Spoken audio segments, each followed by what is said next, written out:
Don't sign anything. We're coming. She was 73 years old, standing in the ashes of everything her husband had ever built, smoke still rising from the ground where 41 years of her life used to be. A developer was on her porch smiling, holding papers telling her it was over.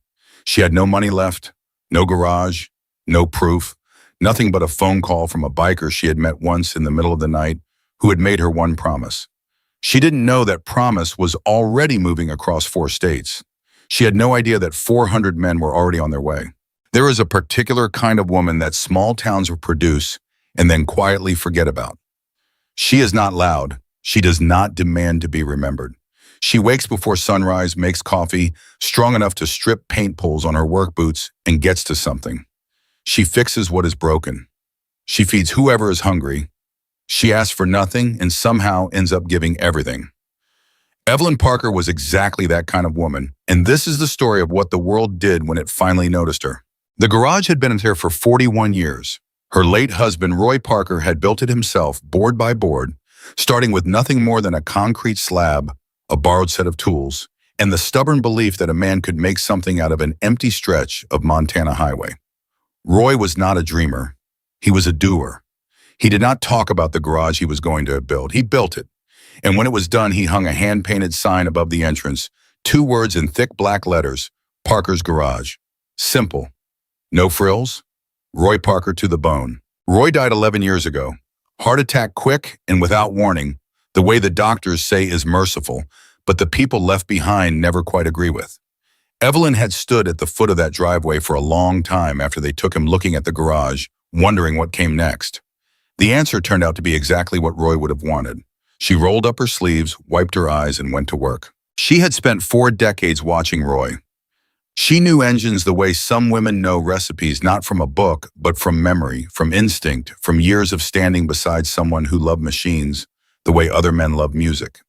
She was not a mechanic by training. She was a mechanic by love. And in a town like Millersburg, Montana population, a little under 2,000 closest cities 60 miles east, that was more than enough. The shop was small, 2 bays, a bathroom the size of a closet, a pot-belly stove in the corner that Roy had installed in 1987, and that still threw out more heat than anything Evelyn had ever encountered. There was a coffee pot on a folding table by the door, and it was never empty. That was Evelyn's one rule. She had a few others. No job turned away for lack of payment, no traveler left stranded, no conversation cut short because she was busy. Roy had run the shop the same way. Some people said they lost money on it. Evelyn always said that depended on how you define losing. By the time she turned 73, she had repaired motorcycles for retired school teachers, long-haul truckers, college students, veterans, and everyone in between. She had replaced alternators for people who paid her in homegrown tomatoes. She had patched radiators for a single mother who cried in the parking lot and tried to hand her the last $40 in her wallet, and Evelyn had handed it right back. She kept a jar on the counter labeled "Pay It Forward," a coffee can with a slot cut in the plastic lid, and travelers who felt moved by her generosity would often drop bills into it on their way out. Evelyn used that money to buy parts for the next person who could not afford them. She was not a saint. She would be the first to tell you that. She had a sharp tongue when she needed it and a stubbornness that her sister Dorothy called legendaries and occasionally exhausting. She did not suffer fools. She did not let people walk over her. She had opinions about things about politics, about the highway department that kept delaying repairs to the stretch of Route 12 that ran past her property, about the new chain restaurant that had opened in town and put her friend Helen's Diner out of business. She was not soft. She was kind. Those are 2 very different things, and Evelyn Parker had always understood the difference. The night the bikers came, she was closing up late.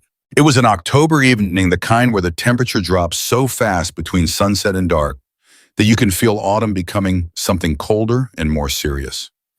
Evelyn had been working since 6 that morning. She had replaced a starter motor on an old pickup, diagnosed a transmission problem for a rancher named Carl Briggs, and spent 3 hours tracking down an electrical fault in a classic Indian Scout belonging to a retired postal worker named Frank, who had driven 200 miles to have her look at it because he said, "Everybody says you're the best." Evelyn had handed him back $20 of his labor fee because the problem had taken her less time than she quoted. She was washing her hands at the utility sink when she heard them. Motorcycles. More than one. The sound of engines that had been pushed hard and were not happy about it. She dried her hands on a shop rag, walked to the door, and looked out into the dark. 6 motorcycles were pulling off the highway. Even in the weak glow of the garage's exterior light, she could see they were big machines loaded with gear, road dusty and mean-looking. The riders were big men, all leather, all patches, all the unmistakable bearing of people who have spent their lives not particularly caring what you think of them. The patches on their cuts said Hell's Angels. The bottom rockers said Nevada. Evelyn stood in the doorway and watched them pull in. Behind her, a phone buzzed on the workbench. She knew without looking that it was her neighbor, Gerald Marsh, who monitored the highway from his kitchen window with the dedication of a retired air traffic controller. She did not answer it. The lead rider cut his engine and took off his helmet. He was maybe 60 with a gray beard that went halfway down his chest and the kind of eyes that had seen enough of the world to stop being surprised by most of it. He looked at Evelyn. She looked at him. "You the mechanic?" he asked. "I'm the mechanic," she said. "We got problems." He said it the way men of that type say things, direct, no apology in it, no particular expectation either. Just a statement of fact offered to someone who might be able to do something about it. "Tell me," she said and stepped aside to let them in.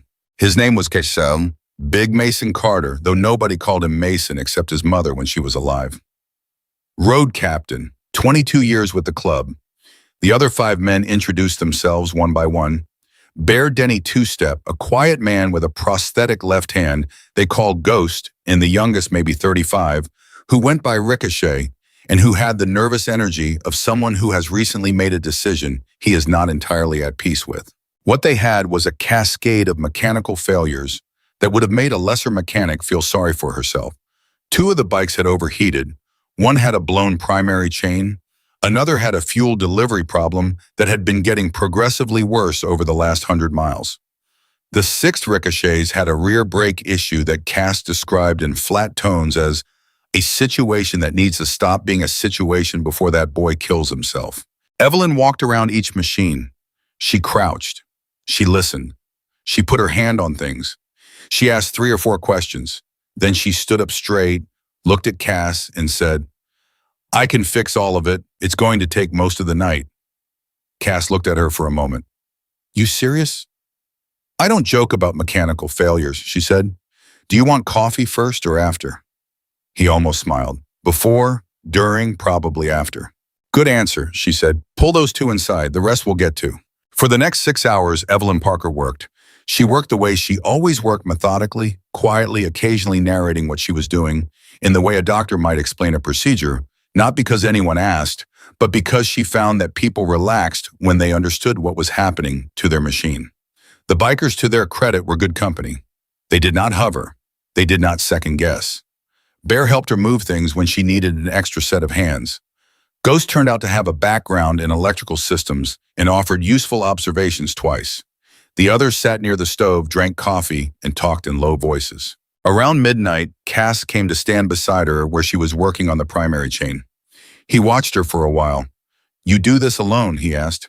"Every day," she said without looking up. "No family around." "Sister in Billings. She comes at Christmas." She paused, reached for a tool.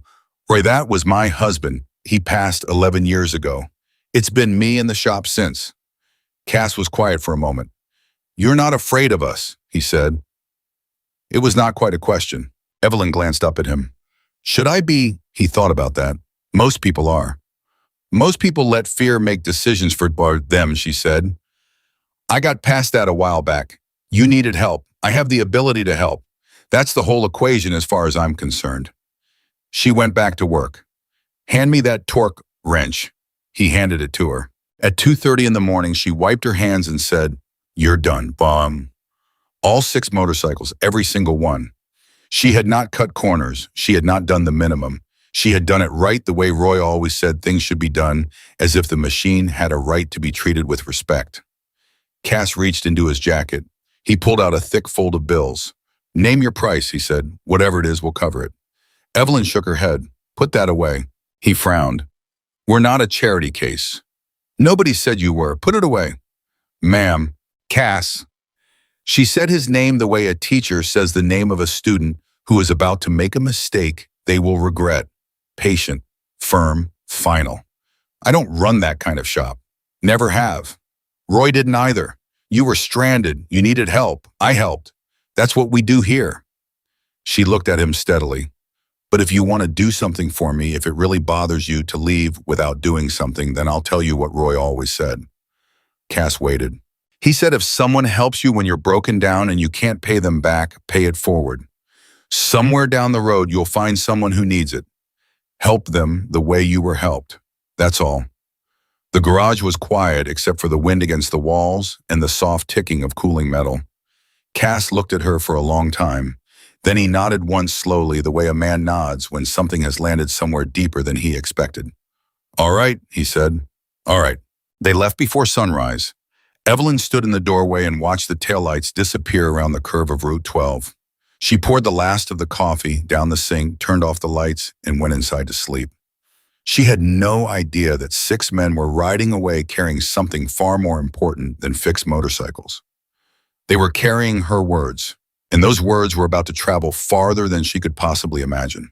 What she also did not know, what none of her neighbors knew, what the county did not bother to notice, was that Evelyn Parker was running out of time, not because of age, not because of health, because of a man named Victor Grayson who had been circling her property for nearly 2 years, like something that has decided it is already owed what it hasn't taken yet. Victor Grayson was 54 years old, well-dressed in the way that people are when they want you to know what things cost, and possessed of the particular confidence of someone who has never failed at anything except being a decent human being. He had grown up in Seattle, made his first fortune in commercial real estate in his 30s, and had arrived in western Montana 4 years ago with plans that the county commissioners described in the breathless language of people who have been shown a great deal of money as transformative. The plan was a resort, not a modest one, a 400-acre luxury development stretching along Route 12 with hotel towers, a spa, a championship golf course, and what Victor's marketing materials called an experiential wilderness destination for discerning travelers. The renderings were beautiful. The projections were staggering. The county was ready to roll over completely. The problem, Victor's problem, was a 2-acre parcel in the middle of what was supposed to be his property. A small garage, a white farmhouse, a gravel driveway, and a hand-painted sign. Parker's Garage. He had approached Evelyn 14 months earlier. He arrived in a car that cost more than most people in Millersburg made in 5 years, and offered her a sum that he clearly expected would end the conversation. Evelyn had listened to his entire pitch without interrupting. When he finished, she was quiet for a moment. Then she said, "Roy built this place with his own hands. My children were born here. My husband is buried in the back field." She looked at Victor calmly. "The answer is no." Victor had smiled the way men smile when they believe no means not yet. "I understand the sentimental attachment," he said. "Take some time. Think about it." "I don't need time," Evelyn said. "And I'm not sentimental. I'm clear." He came back 6 weeks later with a higher number. Then again 3 months after that with a number that made Evelyn's sister Dorothy nearly faint when Evelyn told her about it over the phone. Dorothy said, "Evelyn, for the love of God." And Evelyn said, "Dorothy, enough." Enough. And that was the end of that conversation. When money failed, Victor got creative. An anonymous tip to the county building department resulted in an inspection that turned up a list of code violations, and so extensive and so precisely targeted that Evelyn's attorney, a 60-year-old man named Dale, who had handled nothing more dramatic than property disputes and the occasional DUO, I read through them and said very quietly, "This is not organic." Property tax reassessments arrived. Boundary disputes materialized from surveys that seemed to have been conducted by people with specific instructions about where the lines should fall. Permit violations, environmental concerns, each one by itself manageable. Together, they formed a pressure campaign designed to exhaust a 73-year-old woman into surrender. Evelyn did not surrender. She hired Dale to fight every filing. She attended county commission meetings and spoke in a clear, steady voice. She documented everything. She kept files. She was not exhausted by the process the way Victor had expected, because Victor had made the mistake of assuming that a woman who had run a one-person garage for 41 years was someone who did not know how to endure. But the legal bills were climbing. The reassessments were costing her real money. And there were nights alone in the farmhouse when Evelyn sat at the kitchen table with the file folders spread around her and felt the particular weight of fighting a battle on too many fronts simultaneously. She did not tell Dorothy how bad it was getting. She did not tell her neighbor Gerald or her friend Helen or anyone else. She just kept going because that was what she knew how to do. She did not know that Victor Grayson was running out of patience. And she had no idea on the night she fixed 6 motorcycles for free that the clock on everything was already running. 3 days after the bikers left on a Thursday night, when the wind was wrong and the nearest fire station was 22 minutes away, Evelyn Parker woke up to the sound of glass breaking and the smell of smoke. She came out of sleep fast. Older people who have lived alone for a long time often sleep lightly. Some survival instinct that the body quietly develops, and before she was fully conscious, she was already moving toward the window. The garage was on fire. Not a small fire. Not a fire that suggested accident or carelessness or electrical fault. A fire that had started in 3 places at once, the way fires only start when someone has planned them carefully. The orange light of it filled her bedroom window. The heat was palpable through the glass. Evelyn called 911. She grabbed her coat and her boots, and she went outside because she could not go outside because it was the garage. It was Roy's garage, and some part of her that was beyond reason needed to be standing in front of it, even if there was nothing she could do. She stood in the gravel driveway and watched 41 years burn. The fire department arrived in 23 minutes. They kept it from spreading to the farmhouse. That was all they could do.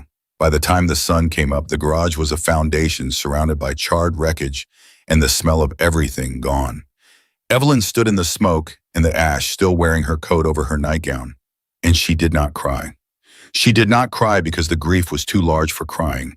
It sat behind her eyes like something solid, something that would not move. She thought about Roy.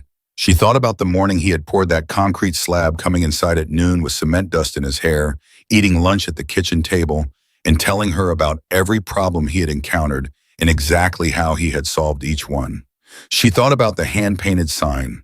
She thought about the pot-belly stove and the coffee pot and the pay-it-forward jar on the counter and all the thousands of travelers who had driven away in vehicles that worked going toward lives she would never know anything about.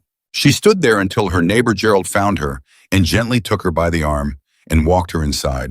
She sat at the kitchen table. He made coffee badly, the way men who have never had to learn make coffee too weak, too much sugar. She drank it anyway. "Evelyn," Gerald said, "I have to say it. You need to call that Grayson man." And Gerald, as she said, he stopped. "Don't." He did not say it again. She sat alone after he left. The file folders were still on the table from the night before. She looked at them for a long time. Then she folded her hands on top of them, and she looked out the window at the smoke still rising from where the garage used to be. For the first time in 11 years since the day Roy died, and she had stood in the driveway and decided to keep going. Evelyn Parker felt like she might be finished, not because she wanted to be, not because she was weak, but because there is a point in every battle where the honest thing is to recognize that the weight on the other side of the scale has become something you cannot counterbalance alone. She was 73 years old. Her savings were depleted by legal fees. Her income was gone with the garage. Her body was tired. Her attorney had told her last week that the next round of legal challenges would cost more than she had left. She sat at that table and she felt the full weight of alone. And then in the quiet of that smoke-smelling morning, the phone rang. She looked at it. Her first instinct was to let it go. She did not want to talk to Dorothy. She did not want to talk to Dale, the attorney. She did not want to say the words out loud that were forming in her head, the words that sounded like surrender. She picked it up. "Evelyn Parker," she said, because that was how she always answered. There was a pause, then a low, unhurried voice, a voice that sounded like gravel and patience, and something that has not been surprised in a very long time. "It's Cass, Big Mason Carter. You fixed my bike 3 nights ago." Evelyn closed her eyes. "I remember," she said. "I heard what happened," he said. "Heard it this morning through some people who know some people in Millersburg. Is it true your garage burned?" "It's true," she said. The words were flat, factual, all the grief contained behind them. There was a silence, not an uncomfortable one. The silence of someone who is listening all the way through before he speaks. "Evelyn," Cass said, "you told me something when we left. You told me if someone helps you when you're broken down and you can't pay it back, pay it forward. You find the next person who needs it and you help them the way you were helped. Another pause. Today that's you. You're the one who's broken down. Evelyn felt something shift in her chest. She did not speak. I need to ask you one thing, Cass said. Ask Oshai Diane, she said. Is there a man named Victor Grayson involved in this? She was quiet for a beat. Why blum? Because people talk, and what I'm hearing is that what happened to your garage wasn't an accident. Her hand tightened slightly on the phone. That's what I believe, she said carefully. I can't prove it. Maybe not yet, Cass said, and his voice had changed just slightly, just enough to communicate something that did not need to be said plainly. Here's what I need you to do, Evelyn. Whatever that man offers you today, because I'm guessing he's going to show up, don't sign a single piece of paper. You understand me? Not one page. He's already called twice this morning, she said. I know. Don't sign anything. A pause. We're coming. Cass, she said, I don't expect... You don't have to expect anything, he said. That's not how this works. You did something for 6 broken down bikers in the middle of the night in October. You didn't ask what club we were with. You didn't ask if we could pay. You just helped. His voice was steady and certain. We don't forget things like that. None of us do. I appreciate the thought, she said. But I'm not asking. You're not asking, he said. That's why we're coming. And then we'll be there. Hold on. The line went quiet. Evelyn set the phone down on the table. She sat for a long time looking at the smoke still curling outside her window, at the gray October sky, at the bare fields stretching toward the highway. She had no idea what hold on meant. She assumed given that Cass lived somewhere in Nevada, given the distances involved, given the season that it meant a few days. She assumed it might mean 2 or 3 riders showing up with good intentions and impractical plans. She had no idea that before that phone call ended, Cass was already making his next call. She had no idea that that call would become 10 calls, and those 10 would become 100. She had no idea that in clubhouses across Nevada, Idaho, Wyoming, Utah, and Colorado phones were ringing. She had no idea that men who had never met her were already looking up roads to Montana.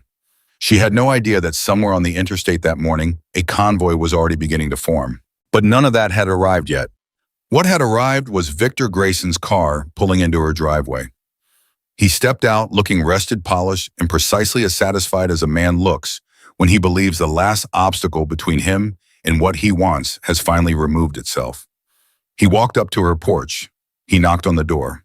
And Evelyn Parker, whose garage was ash, whose savings were gone, whose body ached from a night of no sleep, straightened her spine, walked to the door, and opened it.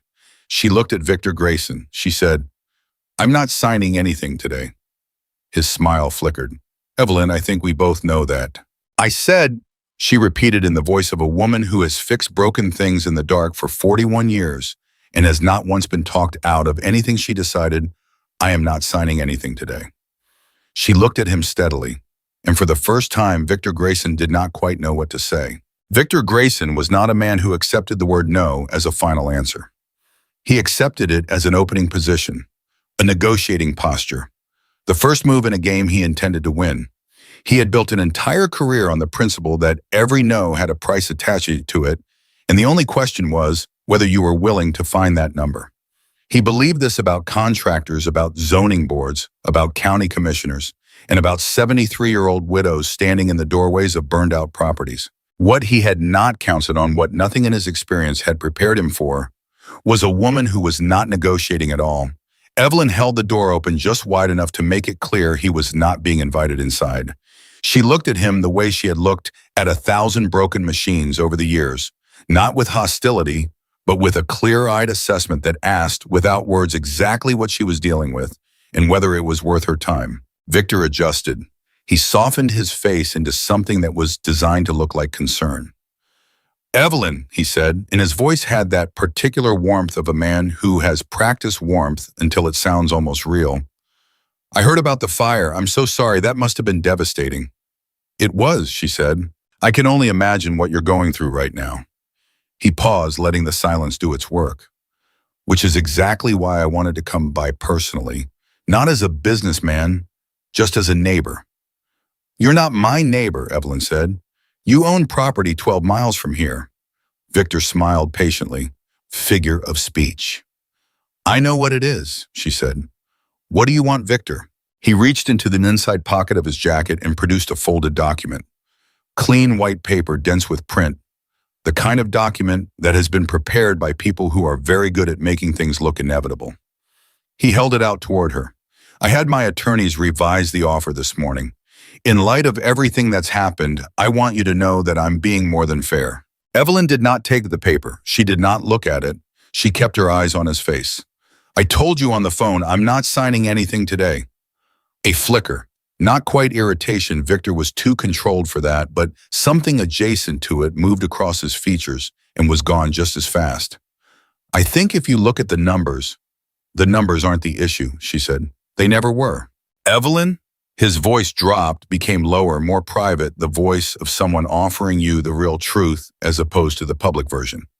I'm going to be honest with you. I've been patient. I've been respectful. But what happened last night? He gestured vaguely in the direction of where the garage used to be. That changes the situation significantly. Your income is gone. Your legal position is weaker than you may realize. And quite frankly, the county's appetite for this kind of extended dispute is running out. He let that land. Evelyn was quiet for a moment. When she spoke, her voice had not changed at all. Are you telling me the county is involved in what happens to my property? I'm telling you, Victor said carefully, that the people who make decisions in this county are looking at the bigger picture. The development I'm proposing that means jobs, tax revenue, growth, and they are looking at one holdout property and asking themselves how long they're willing to watch one person stand in the way of progress. Progress, Evelyn repeated. Yes. Roy and I built this property from nothing in 1982, she said. We paid taxes on it for 41 years. We never asked the county for a single thing. We just worked. She looked at him steadily. You call that standing in the way of progress. I call it owning what you earned. Victor's patience, which was genuinely considerable, began to show its first real strain. I'm offering you enough money to live comfortably for the rest of your life, he said. You could move somewhere warm, somewhere easy. You don't have to keep fighting. I'm not fighting, Evelyn said. I'm just not moving. And Evelyn? Victor. And now her voice had something in it that had not been there before. Not anger. Something quieter and in some ways more final than anger. I know what you did. I can't prove it yet. But I know, and I want you to hear me say that clearly, so there is no confusion between us about what kind of conversation we are actually having. She looked at him. You burned down 41 years because you thought it would break me. I want you to know that it didn't. The silence between them was different now. Victor's face did something complicated.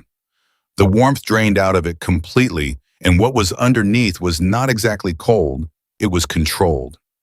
A man who has been careful for a long time being careful in a new way. That's a very serious accusation, he said, his voice measured. It is, she agreed. I didn't make it lightly. You have no evidence? Not yet, she said again. Another silence. Victor looked at her, really looked at her, the way he had not quite bothered to before, because before she had been a problem to be managed, and now she was something that required a different kind of attention. He was recalibrating. She could see it happening. I'll leave the offer, he said finally, and set the document on the porch railing. Take some time. Read it carefully. I think when you do, you'll see that I'm giving you a genuinely fair path forward. He buttoned his jacket. I'll be back Thursday.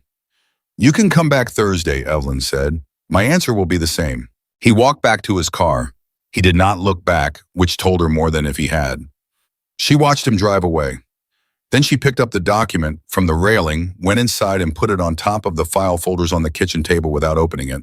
She sat down, she poured herself more of Gerald's terrible coffee, and she thought about what Cass had said. Hold on, we're coming. She was a practical woman. She did not put excessive faith in statements made by people she had met once in the middle of the night in circumstances that were by definition unusual. She knew that intentions were easy and follow-through was hard. She knew that people said things when they were moved and meant them fully in that moment, and then discovered when the moment passed that life was complicated and distance was real, and obligations had a way of expanding to fill all available space. She made a decision. She would hold on for 48 hours. If nothing happened, she would call Dale and tell him to start looking at what a negotiated settlement might look like. It would cost her everything Roy had built. It would cost her the field where he was buried, and that thought sat in her chest like something with weight to it, something she could not quite breathe around. But she was 73 years old, and she was not willing to let pride replace wisdom. 48 hours. She did not know that 48 hours was already more than enough. What was happening in Nevada at that moment had nothing to do with sentiment and everything to do with the particular code of loyalty that functions in certain communities, the way gravity functions in the physical world, invisibly, constantly, and without exception. Cass had made his calls. He had not made them as an emotional response to a story that moved him. He had made them because Evelyn Parker had helped 6 of his people when they needed it, and what had been done to her afterward was the kind of thing that a certain type of man does not ignore. It was that simple. It was also that serious. The first call went to the chapter president in Reno. The second went to a road captain in Salt Lake City. By mid-morning, the story had moved through 3 states. By early afternoon, it was in Wyoming and Idaho. By evening, it had crossed into Colorado. And at each stop, the reaction was the same, not outrage exactly, but something quieter and more purposeful than outrage. A decision. A readiness. Men who had plans changed them. Men who had shifts called in. The logistics of it were not romantic. They were practical and fast, the way things are when people who know how to organize move with intention. But there was another call happening simultaneously. One that would, within 24 hours, change the legal dimension of what was coming in a way that Victor Grayson's very expensive attorneys were completely unprepared for. Cass had a sister. Her name was Sarah Carter, and she was 47 years old, lived in Denver, and had spent the last 15 years practicing property rights law with a particular focus on predatory development practices and municipal corruption. She was not a biker. She wore suits and kept her hair short and had once argued a case before the Colorado Supreme Court that resulted in a unanimous decision that her colleagues still cited regularly.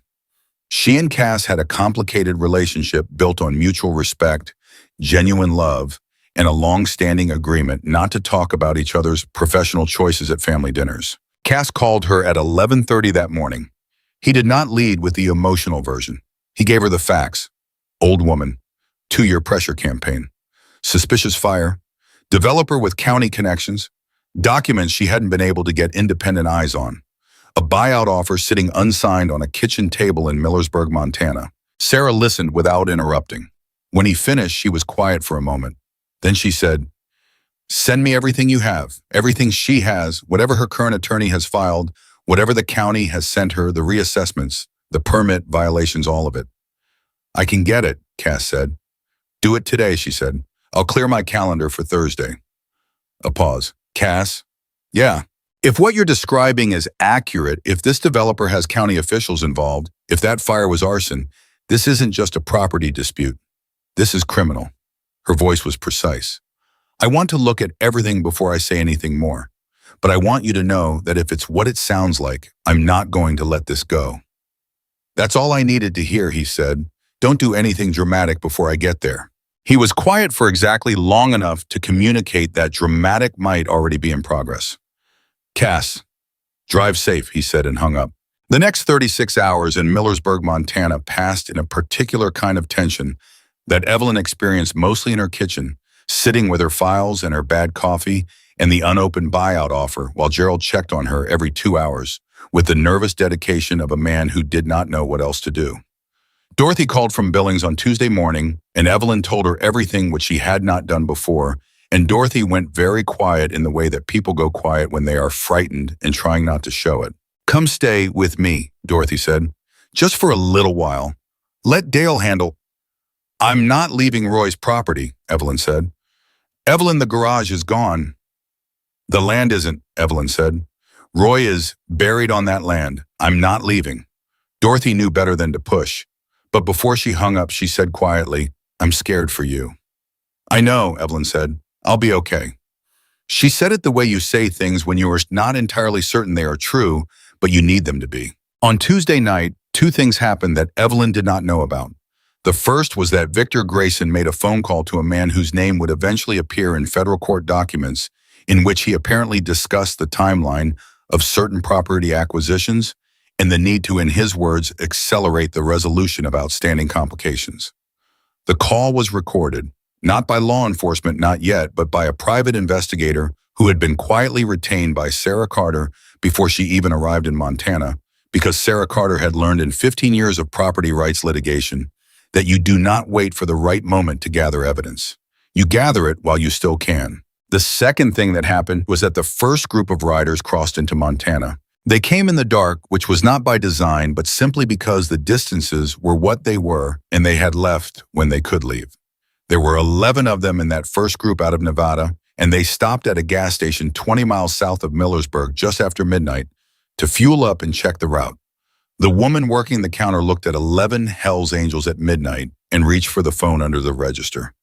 The man in front, a big quiet rider who went by the name Dutch, noticed and said in a perfectly calm voice, "We're not here for trouble, ma'am. You come to him, We're here because an old woman had her garage burned down and we're going to help her rebuild it. Is there a hardware store in town that opens early?" She stared at him for a moment. Then she put the phone down. "Hayworth's," she said, "opens at 7. Stan Hayworth runs it himself. He knew Roy Parker." Dutch nodded. "Thank you." She watched them pull out. She did not call the sheriff. She called her sister instead because she had a feeling that whatever was happening, it was the kind of thing that needed to be known about rather than stopped. By Wednesday morning, the word was moving through Millersburg, the way word moves through small towns, fast, imprecise, and impossible to contain. Gerald knocked on Evelyn's door at 7:15 with the expression of a man who has news he is not sure how to deliver. "Evelyn," he said, "there are motorcycles parked on the highway shoulder about a mile south of here." She looked up from her coffee. "How many?" "Stan Hayworth says he counted 47 when he drove past, and that was 20 minutes ago." He paused. "He said more were coming." Evelyn set down her cup. Something moved across her face, not quite surprise. Something more like recognition, like the answer to a question she had asked and then half forgotten, returning now at a volume she had not expected. 47, she repeated. "So far," Gerald said. She was quiet for a moment. Then she got up, went to the kitchen counter, and started making a fresh pot of coffee. A real pot. A big one. Gerald watched her. "Evelyn, what do you want me to do?" "Go ask Helen if she still has those commercial coffee urns from when she ran the diner," Evelyn said. "Tell her I need to borrow them, and tell her to come help." "You're going to make coffee," Gerald said. "Gerald." She looked at him over her shoulder. "People are coming a long way. The least I can do is make sure nobody leaves hungry." He stood there for another moment looking at the 73-year-old woman in her kitchen. Her garage still ash 50 yards away, a criminal developer with county connections trying to take her land, and an unknown number of bikers materializing on the highway outside her house. And Gerald Marsh felt something happen in his chest that he would not have been able to name precisely, but that had something to do with understanding for the first time clearly what kind of person he had been living next door to for 23 years. He grabbed his coat and went to get Helen. Outside on Route 12, the sound was already building. Not loud yet, not what it was about to become, but present. The particular low thunder of engines that carries across open Montana landscape, the way sound carries across water. More riders were arriving by the hour. They came in groups of 10 and 15 and 20, and each group that arrived found the previous ones already organized, already talking to each other about what needed to happen, already making lists and checking what they had brought in their trucks, because they had not come empty-handed. The first lumber delivery arrived at 10 Wednesday morning, ordered remotely and paid for by a chapter in Salt Lake City that had designated funds for exactly this kind of situation, the way some organizations have emergency budgets for natural disasters. The driver, a young man named Kyle, who had never encountered anything like what he pulled up to look at the controlled activity happening on and around Evelyn Parker's property, and said to nobody in particular, "What is happening here?" The man who came to sign for the delivery, a broad-shouldered electrician from Wyoming named Garrett, who went by the road name Bolt, looked at Kyle and said, "We're rebuilding a garage. You need to get back fast if you want to make a second run before dark." Kyle looked at the property. He looked at the riders. He looked at Evelyn Parker, who had come out of the farmhouse to stand on the porch with a coffee cup in her hand and was looking at the activity in front of her with the expression of someone who has been given something they were not sure they were allowed to have.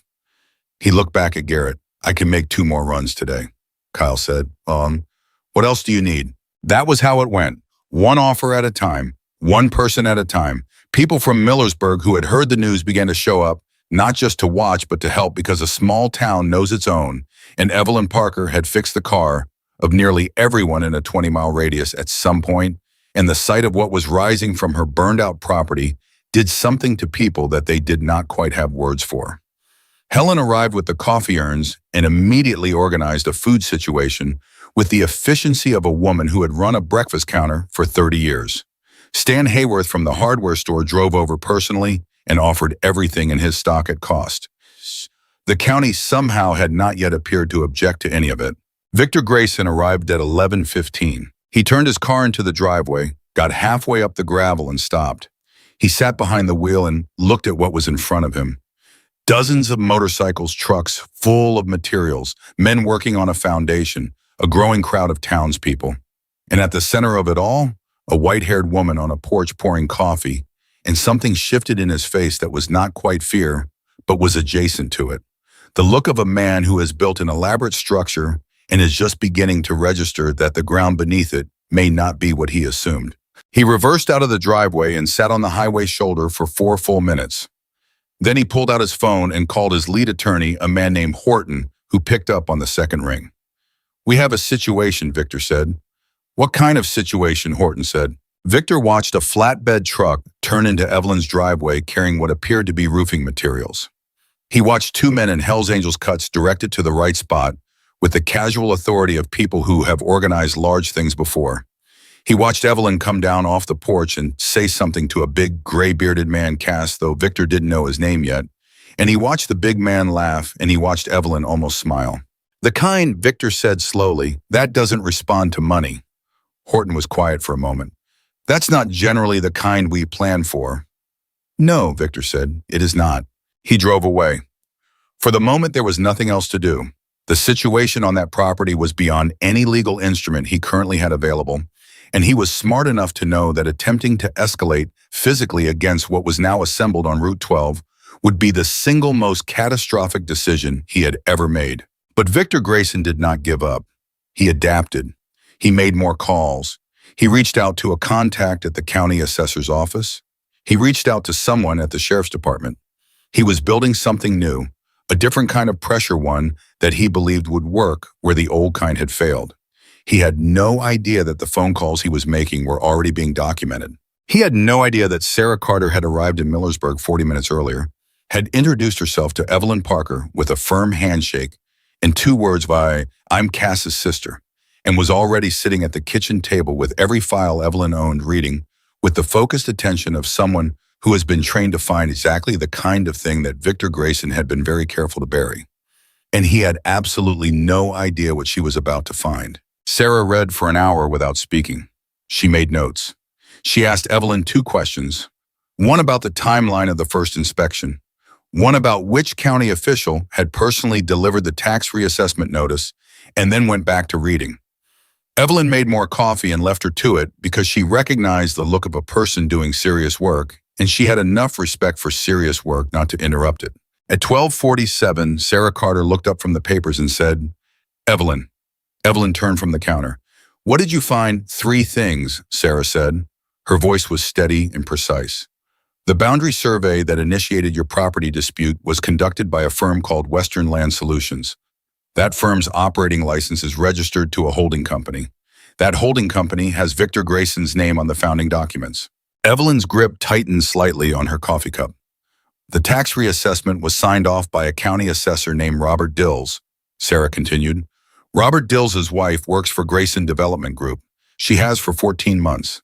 The kitchen was very quiet. "And the permit violations." Sarah set down the paper she was holding. 4 of the 6 violations listed reference a building code update that was adopted by this county in March of this year. Your garage was inspected in January. She looked at Evelyn directly. They cited you for violating codes that did not exist at the time of the inspection. Evelyn set down her cup. She sat down at the table. She looked at Sarah Carter, and she said very quietly, "He built the whole thing." "He built the whole thing," Sarah confirmed. "This isn't aggressive business practice. This is a coordinated fraud scheme involving at least two county officials, a falsified survey, and manufactured legal jeopardy. And that's before we get to the fire, which I am not going to address in this kitchen, but which I have already contacted two people about. She paused. Evelyn, I need you to understand what I'm telling you. Victor Grayson did not just want your land. He constructed an entire apparatus to take it from you illegally. And he made one mistake. He left a paper trail, Evelyn said. Sarah almost smiled. He left a paper trail, she confirmed. Because people who are used to getting away with things get careless. They start to believe the apparatus is invisible because nobody has bothered to look at it carefully yet. She leaned forward slightly. I'm looking at it now. Evelyn was quiet for a long moment. Then she looked out the window toward the property, toward the sound of hammers and generators, and men working with purpose, toward the thing that was rising where the ashes had been. She thought about Roy pouring concrete in 1982. She thought about the hand-painted sign. She thought about Cass in her garage at 2 a.m, taking her words seriously enough to carry them across 4 states. She turned back to Sarah. What happens now? She asked. Now, Sarah said, and there was something in her spawn that was controlled and deliberate and just slightly dangerous in the way that true competence is sometimes dangerous. I make some calls, and Victor Grayson's Thursday visit is going to go very differently than he planned.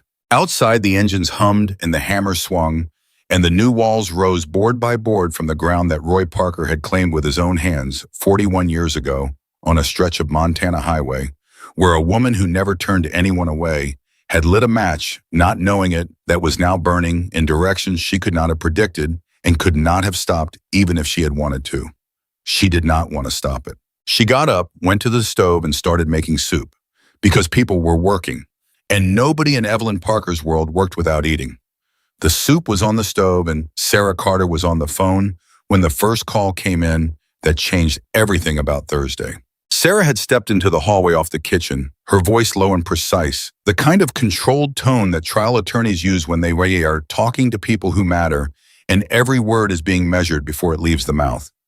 Evelyn could hear fragments: fraudulent survey, county official, documented connection, and she did not try to hear more. She stirred the soup. She sliced bread. She did what she knew how to do, which was feed people and wait, and she had been doing both long enough to know that sometimes the waiting was the hardest work of all. Outside, the property had become something that no single word quite covered. It was not a construction site, though construction was happening. It was not a gathering, though people were gathered. It was something organic and purposeful and slightly overwhelming to look at, directly the way certain things are overwhelming, not because they are frightening, but because they are more than you expected. And the gap between what you expected and what is actually happening is wide enough to make your eyes sting. Cass knocked on the kitchen door at noon and let himself in, the way people let themselves into the homes of people they have quickly come to understand. He went to the coffee pot first because that was already an established habit, and poured himself a cup and leaned against the counter and looked at Evelyn and said, "You need to come outside." "I'm making soup," she said. "Evelyn." His voice had something in it, not urgency exactly, something closer to reverence, which was not a word anyone who knew Cass would have expected to apply to him. "You need to come outside right now." She turned down the burner. She wiped her hands. She followed him to the door. She stepped onto the porch and stopped.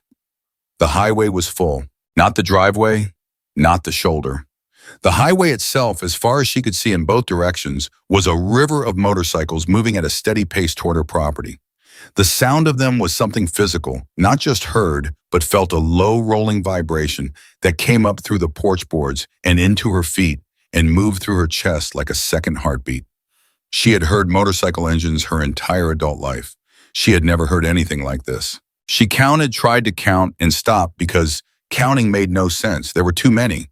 Dozens had become what she now understood. Standing here looking at it was something on the far side of 100. The riders were coming in from the south and the north, both coordinated without appearing to be coordinated, the natural result of many separate groups all arriving at the same destination. Trucks were mixed in among them, flatbeds, pickups, cargo vans loaded with materials and tools and equipment. The whole column of it stretched beyond what her eyes could hold. She put her hand over her mouth. Cass stood beside her and said nothing because there was nothing to say that the moment was not already saying more clearly. After a long moment, Evelyn lowered her hand. She took a breath. And then she said in the voice of a woman who has spent her life being practical, even when practical is hard, "I need more soup." Cass laughed. It was a real laugh, unguarded full, the kind that surprises the person doing it. "Yeah," he said, "you do."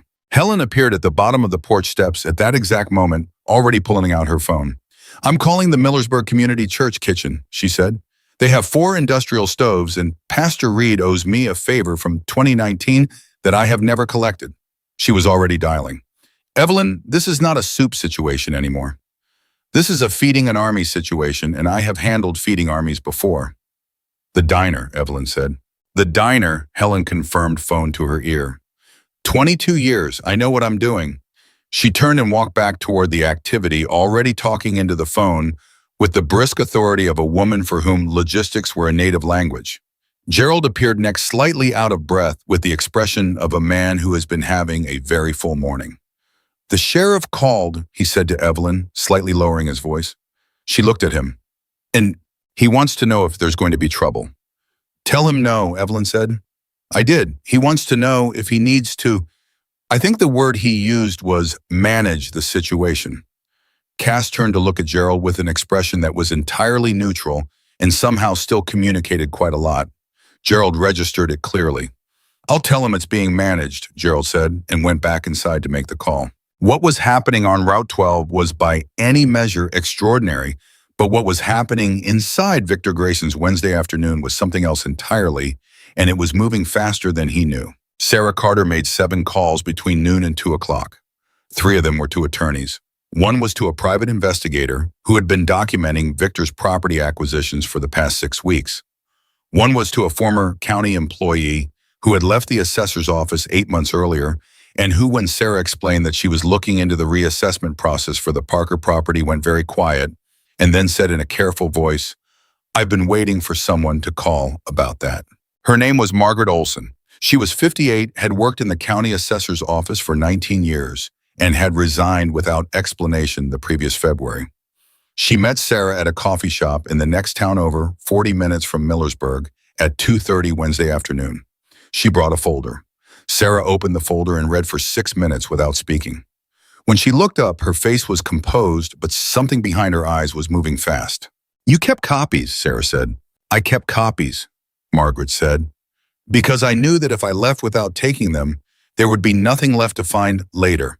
The originals were adjusted within a week of my resignation." She paused. "I want you to understand what you're looking at. The reassessment on the Parker property was not calculated by the standard formula. It was set by a number that was provided to our office by an outside party. That outside party is documented in the internal correspondence you're holding." "Victor Grayson," Sarah said. "His attorney technically, but yes." Margaret looked at her steadily. "I refused to sign off on it. I was told my position was being restructured. I resigned the following Monday." She folded her hands on the table. "I have wanted to do something with this information for 8 months. I didn't know what. I didn't know who to bring it to. I was scared." She met Sarah's eyes. "I'm not scared anymore." Sarah reached across the table and put her hand briefly on Margaret's. "You're not alone in this anymore either," she said. She drove back to Millersburg with the folder on the passenger seat and made 2 more calls. The second of those calls was to a contact at the FBI field office in Billings, a woman named Agent Torres, whom Sarah had worked with on a corruption case 3 years earlier. She did not have to explain much. She gave Torres the key facts developer county officials manufactured legal jeopardy documented evidence, probable arson. Torres listened without interrupting. When Sarah finished, Torres said, "How solid is your paper?" "Solid enough that I'm telling you before filing civilly," Sarah said. A pause. "I'll need 48 hours. "You have it," Sarah said, "but the situation on the ground is moving. I need to know we have federal interest before Thursday." "You have federal interest," Torres said. "Don't let anyone sign anything, and don't let your client leave that property." Sarah turned into Evelyn's driveway. She sat in the car for a moment and looked at what was in front of her, the organized chaos of 400 people rebuilding something that should not have been destroyed, and she felt something she had not felt in a long time in her professional life. Not just competence, not just the satisfaction of a strong case. Something more personal which surprised her because she was not generally a person who mixed the personal into the professional. She thought about the 6 bikers who had come home 3 nights ago with stories about an old woman in Montana who had fixed their bikes in the middle of the night and refused every dollar they offered and told them instead to help the next person who needed it. She thought about Cass calling her that morning and giving her the facts without drama, the way he gave her everything straight and without decoration and trusting her to know what to do with it. She got out of the car and went to find Evelyn. She found her in the kitchen, which by now was functioning as a kind of command center. Evelyn at the stove, Helen organizing a stream of food deliveries at the table, 2 women from the church managing a rotation of coffee and a steady flow of riders coming in and out for updates, food, and what appeared to be a genuine and mutual enjoyment of Evelyn's company that had nothing to do with the situation and everything to do with who she was. Sarah came through the door and Evelyn looked up immediately and read her face the way you read the face of someone coming back from somewhere important. "Sit down," Evelyn said. "Tell me." Helen looked at them both and quietly shepherded the other women out of the kitchen with the social intelligence of someone who understands when a room needs to get smaller. Sarah sat. She put the folder on the table. She told Evelyn everything Margaret Olson, the manipulated reassessment, the fraudulent survey company, the attorney who had delivered the directives to the county office. She told her about Agent Torres in the FBI field office. She told her what 48 hours meant. Evelyn listened without moving. When Sarah finished, she sat quietly for a moment. Then she said, "He involved county employees, real people with real deals and real families." "Yes," Sarah said, "and Margaret Olson lost her job because she wouldn't go along with it."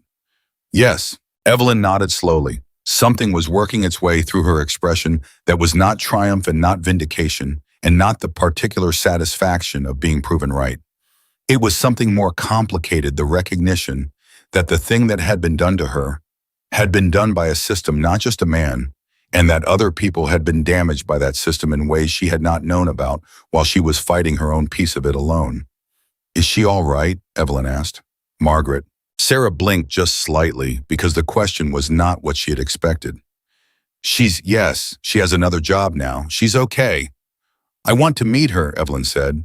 "When this is over, I want to thank her." "I'll make that happen," Sarah said. "Good." Evelyn stood up. She went back to the stove and turned the burner back on under the soup. "Victor's coming Thursday," she said without turning around. "I know," Sarah said. "What do I do when he gets here?" "Nothing," Sarah said. "You let me handle Thursday." A pause. "And you keep the door locked at night, both nights between now and then." Evelyn was quiet for a moment. "You think he'll do something else?" "I think he's a man who is watching a situation move outside his control," Sarah said carefully. "And I think men like that sometimes make decisions when they're panicked that they would not make when they were calm." She looked at Evelyn directly. "I don't say that to frighten you." "I'm not frightened," Evelyn said, and it was true, which was its own kind of extraordinary given everything. She thought about it for a moment why she was not frightened, and the answer that came back was not bravado, and it was not numbness. It was something more like the particular absence of fear that comes when you are no longer alone in a thing.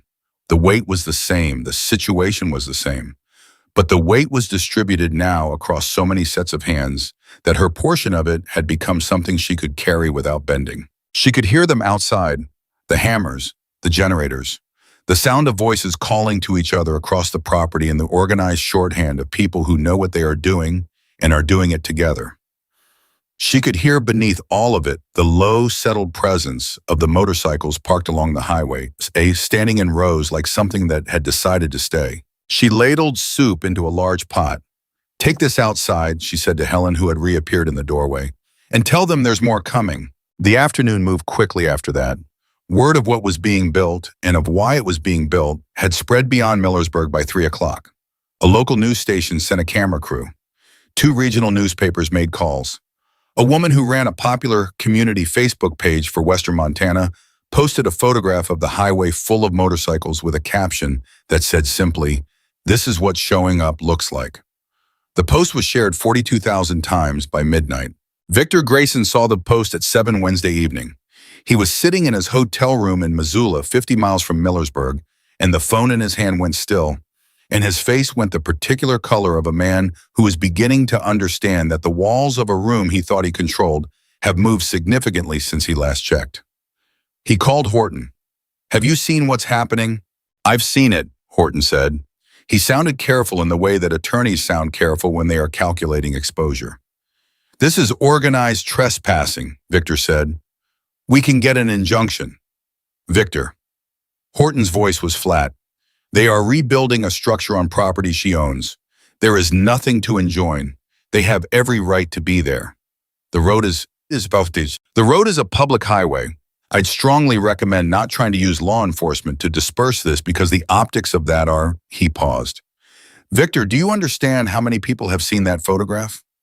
Victor said nothing. "I need you to listen to me," Horton said. "The current situation calls for patience. You go to her on Thursday, you make a reasonable offer in a reasonable tone, you give her an out. You don't escalate. You don't involve the sheriff. You don't..." Another pause. "You don't do anything dramatic between now and then. Do you understand me?" There was a long silence. "Fine," Victor said. But even as he said it, he was already thinking about the other phone call. The one he had made Tuesday night.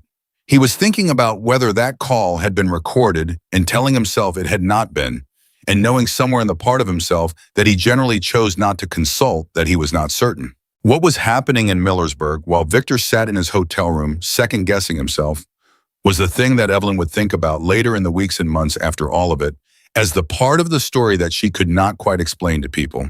Not the legal victory, which was real and coming, not the rebuilt garage, which was also real and was rising board by board from the foundation. The part she could not explain was the evening of Wednesday, with the work stopped for the night and the riders gathered on and around the property, and what happened when Cass built a fire in the fire pit Roy had made from river stones in the back field, the one Evelyn hadn't used in 11 years, because building a fire alone in a fire pit is one of the saddest things a person can do. She had not suggested it. She had not known about it until Helen came to the kitchen door and said, "Evelyn, you should come." She came out to the back field to find 40 or 50 riders gathered around the fire pit, enough of them that the fire looked small by comparison, and the light of it moving on all those faces gave the whole thing a quality that she could not name, and that later she would stop trying to name because some things lose something when you put a word on them. Cass was there.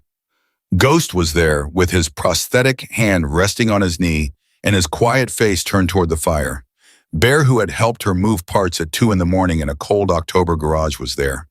Ricochet, the youngest, was there, sitting cross-legged and looking into the fire with the expression of someone who is thinking about something they may not share, but that is happening inside them regardless. Evelyn sat down on the bench Roy had put there, hewn timber, rough on the back, solid as everything Roy made, and the fire was warm, and the field smelled like cold Montana night, and the sound from the highway, distant and low, was the sound of 100 machines resting. Nobody spoke for a while. That was the part she could not explain. The comfortable quality of the silence. That these were strangers, most of them, and yet the silence between them had the texture of the silence between people who know each other well and have run out of necessary words for the moment and are not uncomfortable about it. Bear spoke first. He said, "My father was a mechanic, died when I was 19. Couldn't afford to keep his shop." He was looking at the fire. "Never found anybody who worked on bikes the way he did, until Monday night." Nobody said anything, but the quality of the silence changed. Ghost said after a moment, "My wife was a teacher, elementary school. She used to say the most important thing you could do for a kid was make them feel like they weren't invisible.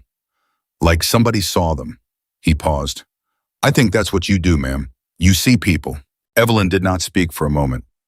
"Roy taught me that," she said finally. "He said there's no such thing as a stranger. Just somebody you haven't fixed a bike for yet." A beat. "I thought that was cornball when he first said it." Several people laughed. Bear's laugh was enormous, the kind that takes over a face completely. "Turned out he was right about a lot of cornball things," Evelyn said. Cass, sitting across the fire, looked at her and said, "Tell us about Roy." And she did. She talked about Roy Parker for 45 minutes.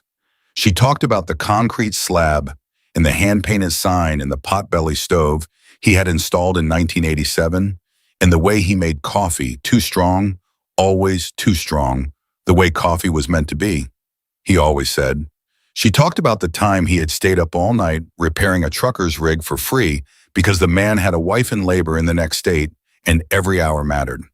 She talked about his laugh and his stubbornness and the way he had looked at her across the garage the first time she handed him a tool correctly and said with genuine surprise, "You've been paying attention." She talked about holding his hand at the end, which had been quick, which had been the mercy they told you it was, but that still leaves a hole in the shape of a person that nothing else fills. Nobody interrupted. Nobody pulled out a phone. 40 or 50 people sat around a fire in a Montana field in October and listened to a 73-year-old woman talk about the man she had loved for most of her life. And when she finished, the silence was different again. The kind of silence that is full rather than empty. Then Cass said very quietly, "He'd be proud of you." Evelyn looked across the fire at him. Her eyes were bright, but her face was steady. "I hope so," she said. "I try to run the shop the way he would have. I don't always know if I get it right." "You get it right," Cass said. She looked at him for a moment. Then she stood up and said, "There's cornbread in the kitchen. I made too much on purpose." And she walked back toward the house, and behind her, she heard the sound of people getting to their feet and following, and she felt for the first time in 11 years that the farmhouse was not a place she was rattling around in alone, but a place she was filling. Thursday arrived with a cold, clear sky and the sound of hammers beginning before 7. The new structure was taking shape faster than anything Evelyn had seen built. The foundation was done, the framing was up, the walls were closing in because the people building it knew what they were doing, and there were enough of them that the work multiplied instead of simply accumulating. At 8:45, Sarah came into the kitchen where Evelyn was cooking eggs for everyone she could get to sit still long enough and said, "I need you to know something before Victor gets here." Evelyn turned from the stove. "Agent Torres called this morning," Sarah said. "The FBI opened a formal inquiry last night. They are not making public statements yet, but they are moving." She paused. "There is also something else. The private investigator I retained found the phone records from Tuesday night. Victor made a call to a man named Ellis Pryor, who is a person of interest in 3 previous arson investigations in 2 states. She held Evelyn's gaze. "That call happened the night before your garage burned." The kitchen was quiet except for the eggs in the pan. Evelyn turned back to the stove. She moved the pan off the heat with a steady hand. She stood there for a moment with her back to Sarah. Then she said, "He thought I was finished. He called that man because he thought I was finished and he wanted to make sure." "Yes," Sarah said. "He was wrong," Evelyn said. "He was wrong," Sarah confirmed. Evelyn plated the eggs. She turned around, and her face had something on it that was not anger, and was not fear, and was not sorrow, but was all 3 of those things refined by 73 years into something quieter and more absolute. A woman who has decided something finally without reservation. "What time is he coming?" she asked. "He told Horton 10 o'clock, Sarah said. Evelyn nodded. "Then let's make sure there's coffee ready," she said. "I want him to sit down. I want him comfortable." A pause. "I want him to think for 5 minutes that he's still in control." Sarah looked at her for a moment. Then she said almost to herself, "Cass said you were something else." "Cass is observant," Evelyn said and handed her a plate of eggs. Outside, the hammers kept swinging. The walls kept rising. The highway kept humming with the low, steady presence of 400 motorcycles that were not going anywhere. And somewhere on the road from Missoula, a man in an expensive car was driving toward a situation that had transformed entirely around him while he was busy believing he still controlled it. He would arrive at 10 o'clock. Sarah would be at the table with the folder. Agent Torres would be 30 minutes out, and Evelyn Parker would open the door and offer him coffee because that was who she was, and because the greatest thing you can do to a man who has spent 2 years trying to make you feel powerless is to open your own door and look him in the eye without flinching. The walls of the new garage rose another 2 feet before 9 o'clock. Roy Parker's land was not going anywhere. Victor Grayson pulled into the driveway at 3 minutes past 10, which told Sarah everything she needed to know about his state of mind. A man who arrives 3 minutes late to a meeting he called is a man who has spent the morning rehearsing confidence he does not entirely feel.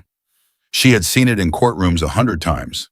The slightly too deliberate pace, the jacket buttoned 1 second too carefully, the face arranged into an expression of calm that has been arranged rather than arrived at naturally. She was already at the kitchen table when Evelyn opened the door. The folder was in front of her, closed. Her hands were folded on top of it.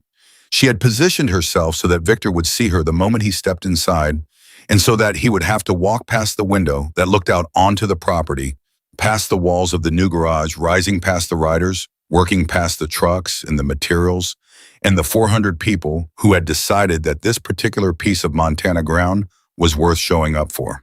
Evelyn opened the door before he knocked. She had been watching through the front window, and she did not want to give him the moment of standing on her porch with his hand raised.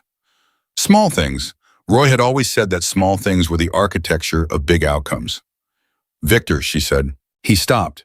Whatever he had prepared himself for, it was not this, her standing straight in her doorway, without a trace of the exhaustion or defeat he had clearly expected to find. His eyes moved past her into the kitchen, registered Sarah, and went still for just a half-second. Long enough to be real. Short enough that he thought it had passed unnoticed. It had not. "Come in," Evelyn said. "Coffee's on." He came inside. He looked at Sarah the way people look at someone they have not been told about and are now being forced to process in real time. "I don't believe we've met," he said. "Sarah Carter," she said without standing.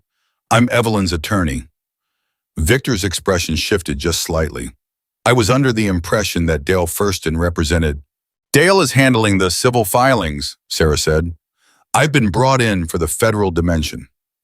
She said it exactly the way she had practiced, not as an announcement, not as a threat, but as a plain statement of fact, the way you mention that it's raining outside. Noting information, nothing dramatic. The word federal landed in the room and stayed there. Victor sat down. He set his briefcase on the table. He reached for the coffee Evelyn set in front of him and wrapped his hands around the cup and said in a voice that was impressively steady, "I'm not sure what federal dimension you are referring to." "I know you're not," Sarah said. "That's actually why I'm here." She opened the folder. Not all the way, just enough to make clear there was substance in it. "Victor, I want to have a frank conversation with you this morning. I think it will serve everyone better than the one you plan to have." He looked at her. He looked at Evelyn. Evelyn was at the counter, her back partially turned, pouring herself coffee with the unhurried movements of a woman who has nowhere else to be. She did not look at him. She did not need to. "All right," Victor said. "Be frank." "Western Land Solutions," Sarah said, "the firm that conducted the boundary survey initiating the property dispute with Evelyn's land. You know that firm." A pause. "I'm aware of it." "You should be. Your name is on the founding documents of the holding company that owns it." She slid a single page across the table. He did not touch it. "The survey they conducted established a boundary line that conflicted with 41 years of county records. That conflict became the basis for a legal dispute that has cost Evelyn significant money and time." She paused. "That's fraud, Victor. In Montana, that's a felony." His jaw moved slightly. "Those are serious allegations." "They are," Sarah agreed. "I also have documentation of the communication between your attorney's office and Robert Dills in the county assessor's office regarding the tax reassessment on this property. That communication directed the reassessment to a specific number. It specified that number before any standard formula was applied." She slid another page across. "Bribery of a public official, also a felony." Victor set down his coffee cup. He looked at the page. He looked at Sarah. Something was happening behind his eyes, a rapid internal calculation, the kind that very smart people do when the variables of a situation shift simultaneously and the new math is not working out. "I'd like to speak with my attorney," he said. "You can absolutely do that," Sarah said. "I'd encourage it. But I want to make sure you have complete information before you make that call, because there are a few more things." She held his gaze.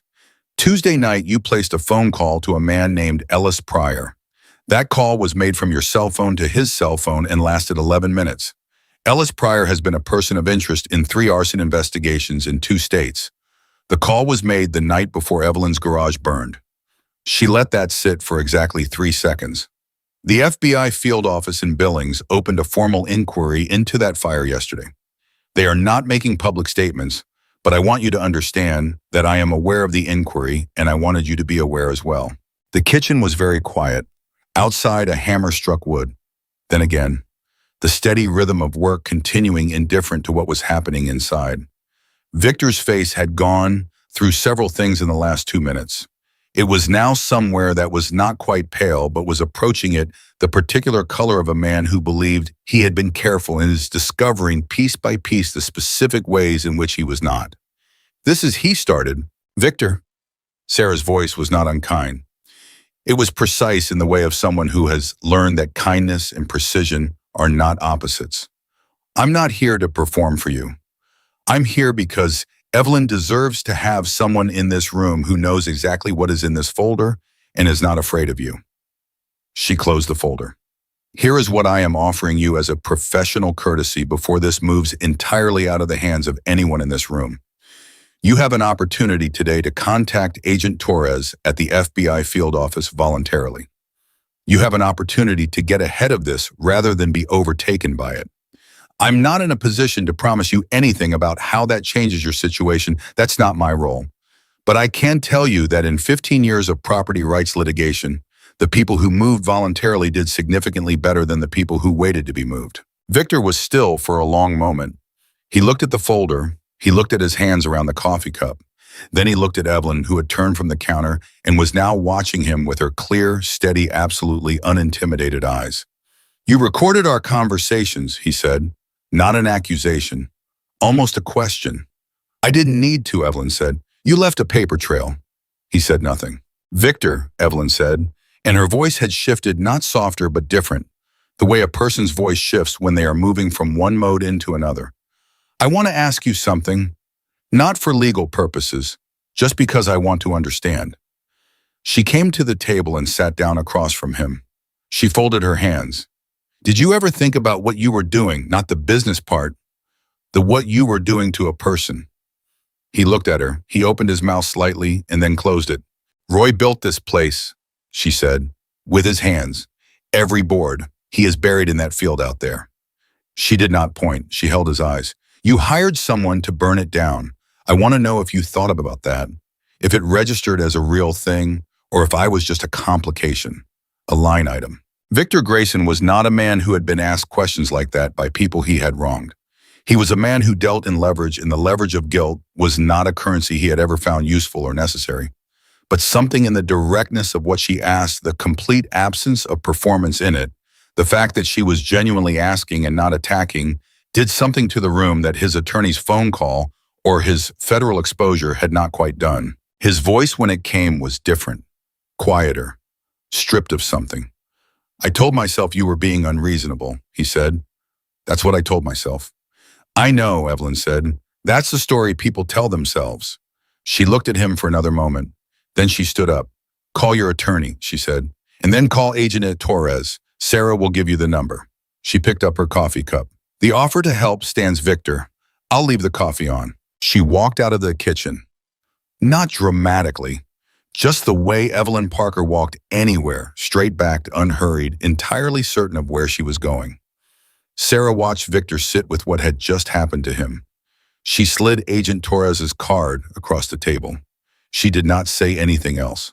Sometimes the room needed to breathe. He picked up the card. He looked at it for a long time.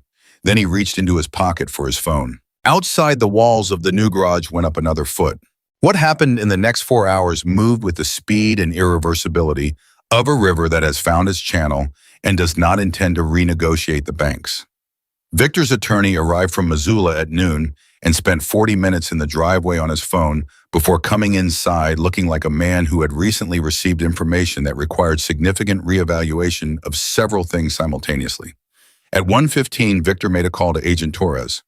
At 2 o'clock, Torres arrived with another agent, and the conversation moved to a different room, and the door stayed closed for 90 minutes. Evelyn did not hover near that door. She went outside. The garage was nearly framed. Standing there looking at it, the skeleton of something new rising from the same ground where the old thing had stood, she felt something so complex it had no clean name. Grief and hope occupying the same space the way they sometimes do when you have lived long enough to know they are not opposites. She thought about Roy laying the original foundation. She thought about the night she had stood in the smoke and believed she had finally lost. She thought about the phone ringing in the kitchen and Cass's voice saying, "Today, that's you." Cass appeared at her shoulder. He had the particular gift of moving quietly for a man of his size. "How did it go?" he asked. "He called Torres," she said. Cass was quiet for a moment. "Good." "Sarah was extraordinary," Evelyn said. "She usually is," he said. "She drives me crazy about 80% of the time." "That's how you know someone's doing it right," Evelyn said. He made a sound that was close to a laugh. "Roy teach you that too?" "No," she said. "That one I figured out myself." She looked at the framing. "Cass, who told them all to come? How does something like this, how does it actually happen?" He thought about it for a moment, the way he thought about things, not rushing toward an answer, but giving the question its proper weight. "You know how you said Roy always said, if someone helps you and you can't pay them back, pay it forward?" He said. "Yes. That's not just a nice idea," he said. "That's how it actually moves. You did something real for 6 people on a cold night when you had no reason to and no expectation of anything in return. That's not nothing. People feel that. They carry it." He looked at the structure going up in front of them.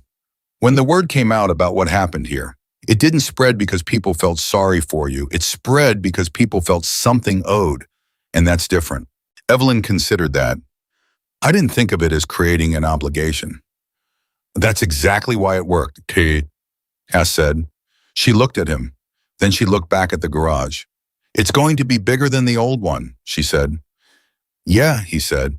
"We may have gotten a little carried away."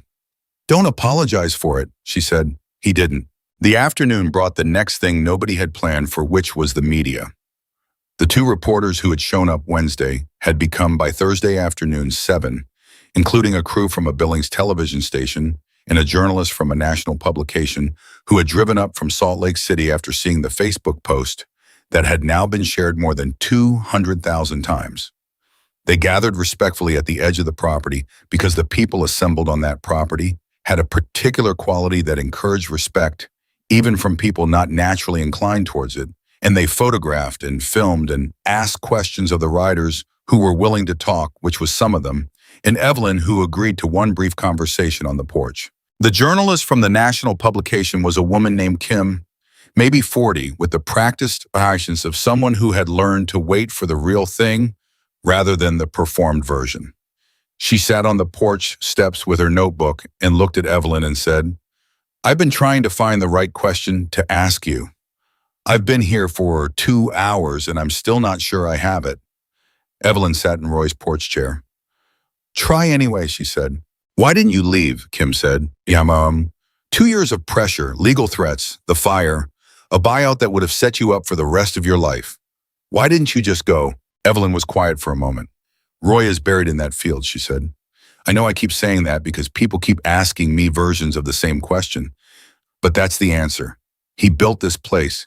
He is in this ground. The idea of paving over it, putting a hotel on it, some developer's dream, on the land where my husband's hands made something real." She shook her head. "I know the money was real. I know what it would have paid for. I thought about it. I won't tell you I didn't." She looked out at the property. "But there are things that aren't for sale, not because of principle, just because they aren't. You either know what those things are in your own life or you don't." Kim wrote for a moment, then she looked up. "And the people who came, 400 of them. What do you make of that?" Evelyn thought. "I think people are hungry for a reason to show up for each other," she said slowly. "I think we go around believing that things like this don't happen anymore, that the world is too complicated and too divided and too something for people to just come. And then something cuts through all that, and it turns out there were 400 people waiting for a reason." She looked at the riders moving across her property with lumber and tools and coffee cups and the particular purposeful energy of people who are exactly where they decided to be. "I didn't know I was giving anyone a reason. I was just fixing motorcycles." "That's the whole story, isn't it?" Kim said. "That's all of it," Evelyn said. The journalist left an hour later, and the photograph she took Evelyn on the porch. The new garage framing behind her, a river of motorcycles along the highway, in the soft October light, ran 2 days later in a publication with 4 million readers, with a caption that read, "She never turned anyone away, neither did they." But that was later. Thursday afternoon still had things in it that nobody had finished yet. At 4:15, Garrett, the electrician from Wyoming, came to find Evelyn in the kitchen, where she was feeding whoever needed feeding, which was her constant occupation and her deliberate choice, because doing something with her hands kept the larger emotions at a manageable distance. "We have a question," Garrett said, "about the sign." She looked at him. "What sign?" "The sign for the garage," he said. "We want to make one. One of the younger guys, Ricochet, he does woodworking. Good woodworking. He wants to carve it." He paused, slightly uncomfortable in the way of a large man trying to be gentle about something. "We were going to do Parker's garage, same as the old one, but we wanted to ask you first." Evelyn set down her dish towel. "Roy made that sign himself," she said. "I know," Garrett said. "That's why we asked." She was quiet for a moment. She thought about the sign, the thick black letters, the way it had looked in the headlights of every vehicle that turned into the driveway for 41 years, the way it had looked in the firelight when the garage burned and she had stood in the driveway and watched. She thought about Roy in the fall of 1982, painting it on a piece of pine board with a brush he had borrowed from the hardware store and bringing it to show her before he hung it up, holding it at arm's length and frowning slightly and saying the R is a little off, and her saying the R is fine, Roy, and him saying the R is a little off and hanging it anyway. "Parker's garage," she said, "same as the old one." She picked up the dish towel. "But tell Ricochet to make the R exactly right. Roy always thought his was off." Garrett smiled. It was the smile of a man who has been handed something to carry carefully and intends to carry it carefully. "I'll tell him," he said. He left. Evelyn stood at the counter for a moment with her dish towel, and something moved through her that was big enough that she had to stand still and let it pass the way you stand still in a current and let it move around you rather than trying to push through it. Then she heard her name, called from outside by more than one voice with an urgency that was not alarm, but was emphatic. She went to the door. Cass was on the porch. "Evelyn, come see." "Cass, I'm in the middle of—" "Now," he said. "Come now." She went with him. They walked across the property toward the garage. The hammering had stopped. The generators were off. The work had paused in a way that felt intentional, and the riders were gathered, most of them in a loose semicircle facing the structure. As Evelyn and Cass walked toward them, the people at the back turned and saw her coming, and something moved through the group, a shift, a realignment, the way a crowd orients when the person it is waiting for arrives without knowing she was being waited for. She came through the gathered people and stopped. The new garage stood in front of her. Complete, not finished in every detail. There was trim work still to do, electrical to run, paint to apply, but standing. Whole. The walls solid, the roof on, the shape of it clean and strong and larger than what had been there before, built with more hands and more intention than the original, carrying in its bones the labor of 400 people who had each made a decision to be here. Above the entrance, a rough timber beam still waited empty. The sign was not up yet. Ricochet was still working on it somewhere, but the garage stood. Evelyn looked at it for a long time. Nobody rushed her. Nobody said anything. The October wind moved through and it was cold and clean, and she stood in it and looked at the thing that had been built in 48 hours by people who owed her nothing and felt they owed her everything, and she felt Roy so close in that moment that she almost spoke to him. She did not, but she felt him. Bear, who was standing to her left, cleared his throat, a large man trying very quietly to contain a large feeling, and said, "There is more." She looked at him. "The farmhouse," he said, "come around back." She went around back. The farmhouse, which she had not let herself look at closely since the fire had not wanted to examine too carefully in case the proximity to the burned garage had done damage, she was not ready to find, had been given attention she had not known was happening. The roof, which had had 2 soft spots Roy had meant to fix and never got to, was new. Not patched. New. The back windows, the ones that rattled in the wind every winter and let cold air through at the frames, had been replaced. The gutters, which had pulled away from the eave on the north side and been on her repair list for 2 years, were solid and clean. She put her hand on the new window frame. The wood was smooth and sealed and would not let the cold in this winter or any winter for a long time. She stood there with her hand on the frame, and she did not cry because she was Evelyn Parker. And she was not a crier, but her face did something that the people watching her, and there were people watching because there were always people watching, today would remember for a long time. Ghost appeared at her elbow, quiet as always, his prosthetic hand resting at his side. The north wall had some water damage in the insulation, he said. We replaced it. Should be warmer this winter. Ghost, she said. Ma'am, thank you. She looked at him. Not just for this, for all of it, for coming. He looked back at her with his quiet face. You fixed my bike, he said as if that explained everything. And somehow entirely it did. She walked back to the front of the property. The crowd was still gathered, still that loose, expectant semicircle. Ricochet was there now holding something.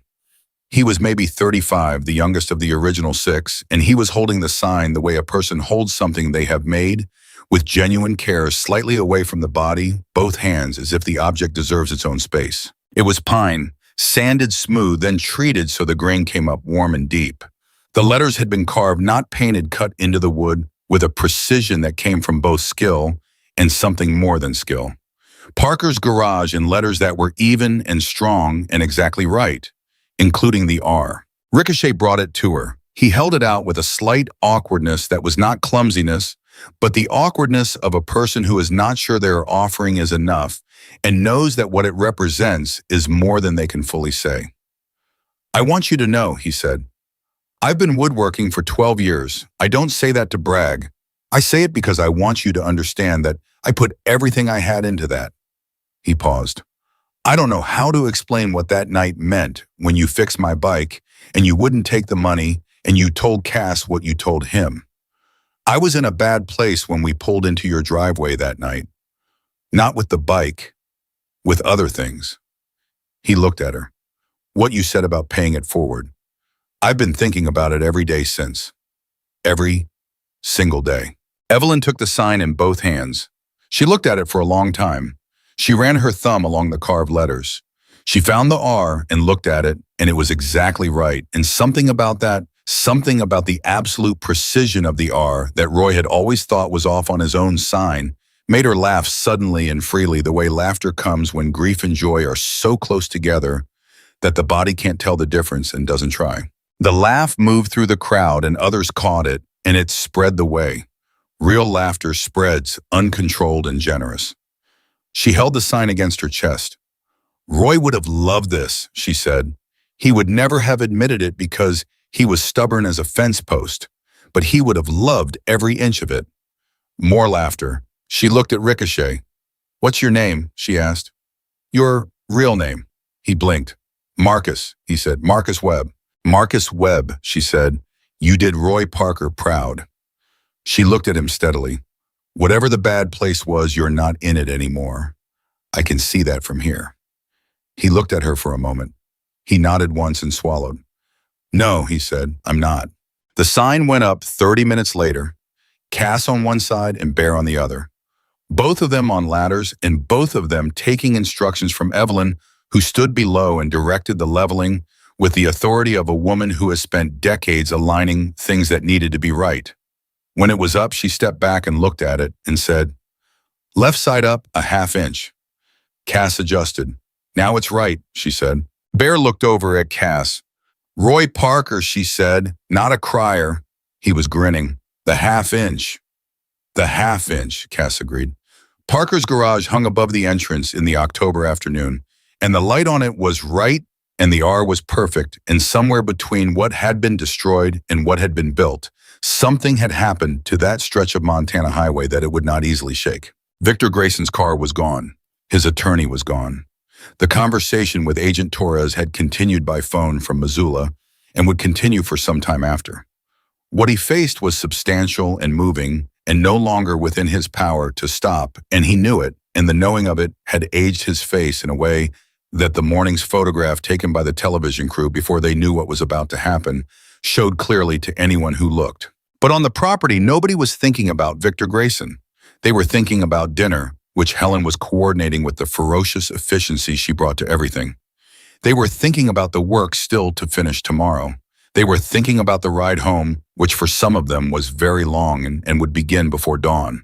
And Evelyn Parker was standing in front of the sign her husband had always meant to rebuild, the one whose R he had never quite forgiven himself for thinking about how some things take longer than you expect to become what they were always supposed to be. She turned around. 400 people were behind her, most of them already moving toward the smell of food, already talking, already living the ordinary minutes that follow extraordinary hours. She looked at them, at this improbable, magnificent, entirely unexpected community assembled on her gravel in the October dark, and she felt the full weight of it. Not as a burden, as a gift, the kind that comes without warning and changes the shape of everything that comes after. She went to help with dinner, because nobody on Evelyn Parker's property worked without eating, and there was still so much left to do. The dinner that Thursday evening was not a formal thing. It was not planned or orchestrated or announced. It simply happened the way things happen when enough people with good intentions occupy the same space at the same time. And someone, in this case Helen, who had been feeding people professionally for 30 years and was not about to stop now, decides that whatever else is true, everyone is going to eat. Tables appeared from somewhere, folding ones, long ones, a collection of surfaces that had been contributed by half of Millersburg over the course of the afternoon and arranged across Evelyn's property with the improvised logic of a community that has collectively decided to make something work. Food came from the church kitchen, from the diner Helen no longer owned, but whose recipes she still carried entirely in her head from the back seats and truck beds of people who had driven in from surrounding towns when word spread that something worth showing up for was happening on Route 12. Evelyn moved through all of it with the particular efficiency of a woman who has been feeding people her entire adult life and finds in the act of it not obligation, but genuine pleasure. She carried things. She refilled coffee. She stopped to talk to people, a writer from Colorado who had lost his mother the previous spring, and found he said that being here doing something useful was the first time since then that he had felt entirely present in his own life. A mechanic named Darnell from Idaho, who had driven 11 hours because he said simply, "I've been looking for a reason to do something that mattered, and this seemed like it." A woman named Patrice, a welder from Wyoming, who had come with her husband and her teenage son, and who told Evelyn with the directness of someone who does not soften things unnecessarily. "I wanted my boy to see this. I wanted him to see what it looks like when people show up." Evelyn looked at the boy, maybe 16, sitting at one of the tables with the slightly stunned expression of a teenager who has been placed inside something larger than his normal frame of reference and is in the process of being changed by it without quite knowing it yet. She went and sat down across from him. "What's your name?" she asked. He looked up. "Tyler," he said. "Tyler," she said. "What do you think of all this?" He thought about it for a moment in the way young people think when they decide to take a question seriously rather than deflect it. "I think," he said slowly, "that I didn't know people did stuff like this anymore." "They do," Evelyn said. "They do it all the time. You just have to give them a reason." "What's the reason here?" he asked. She looked at him steadily. "Someone needed help," she said. "That's the whole reason. That's all it ever is." He nodded slowly. Something was working its way across his face, that quiet internal shift that happens in young people when something real lands. Evelyn recognized it. Roy used to say you could see the moment a person decided something. She saw it now in Tyler. She patted his hand and got up and went back to work. The evening moved. Stories passed between tables. Laughter came in waves. Gerald, who had spent the entire previous 48 hours in a state of barely managed astonishment, found himself sitting between a retired Army veteran who rode out of Utah and a young woman named Casey, who was studying mechanical engineering in Bozeman and had driven over because she had read about Evelyn online and said quietly that she wanted to meet the woman who had been fixing bikes alone for 11 years because she felt the kinship of it. Gerald, who had lived next door to Evelyn for 23 years and loved her in the uncomplicated way of good neighbors, found himself explaining to these two strangers what Evelyn was like in the years after Roy died, and in the explaining of it understood for the first time how much he had been witness to without fully seeing. "She never complained," he said. "Not once. I'd ask her how she was doing, and she'd say fine, and she'd ask how I was doing and mean it, and that was the whole conversation. Every time." He looked at his coffee cup. "I should have pushed harder. I should have." "Gerald." Evelyn's voice came from behind him. She put a hand briefly on his shoulder as she passed. "You were a good neighbor. Roy always said so." He turned around, but she was already moving away, already filling someone's cup, already engaged in the next thing. He turned back to the veteran and the engineering student with the expression of a man who has just been handed something he didn't know he needed. "She does that," he said. "She just does that." Darkness settled over the property. The temperature dropped the way Montana temperatures drop in October, decisively and without apology. Someone had thought to bring propane heaters, multiple of them, and they went up along the perimeter of the outdoor area and threw warm light into the cold air. The fire was going again in Roy's Riverstone pit. Around it, in shifting configurations as people came and went, the conversation was the kind that happens between people who have been through something together and are now processing what it was. Cass was at the fire. He had a cup of coffee and the expression of a man who has completed something he set out to do and is now in the quiet aftermath of it, taking stock. Sarah came to sit beside him. They sat in the particular silence of siblings who have known each other long enough to not need to fill space. "Good work today," Cass said finally. "Good work the last 3 days," she said, a pause. "You going back tomorrow?" "I need to," she said, "but I'll be back. The federal case is going to need local representation, and I'm going to make sure Dale has everything he needs." She looked at the fire. "Cass," what she said to him. "Grayson, in that kitchen, about whether it registered as a real thing." She shook her head slightly. "I've had a lot of conversations with developers who have done bad things. I have never seen anyone ask that question and actually get an answer." "What did he say?" Cass asked. "He had not been in the kitchen."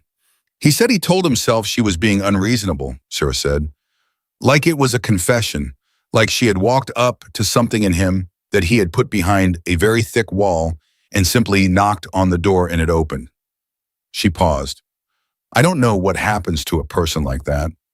I don't know if what's coming changes him or just punishes him, but something happened in that room." Cass was quiet for a moment. "She does that," he said. "Yeah," Sarah said. "She does." Evelyn herself was at the far end of the property, standing with Ghost in the specific quiet they had discovered was one they shared, the comfort of not needing to fill silence.